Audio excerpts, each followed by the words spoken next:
যুদ্ধে যে বাংলাদেশে বরিশালে যে ধরেন এই যে পাকিস্তানের যে ক্যাম্প ছিল, এই ক্যাম্প ছিল এই জায়গা বরিশালে যে সময় আওয়াজ যে এই রাস্তা ছিল, এই রাস্তা এই সময় এই যুদ্ধের আমলের এই ব্রিজটা ওই জায়গায় এই সামনে যে দেখতে পাচ্ছেন, ওই সামনে ওই জায়গাটা হইছে পাকিস্তানের ক্যাম্প ছিল। এই জায়গাটা থেকে এই পুরোটা পাকিস্তানের ক্যাম্প ছিল।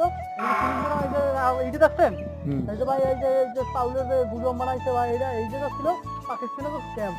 এই জায়গা অনেক নির্যাতন করতো বা ই করতো।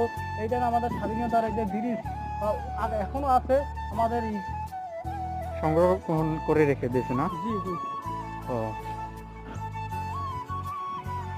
জায়গাটা তো প্লেস অনেক ভালো, কিন্তু এটা যে রাখছে এটা তো অনেক ভালো বিষয়। একটা জিনিস দেখলে মানুষ মনে করবে যে না, স্বাধীনতার যুদ্ধে কতই হয়েছে। যেমন আজকে তো আমাদের স্বাধীনতা দিবস না 16ই ডিসেম্বর, যেমন আমাদের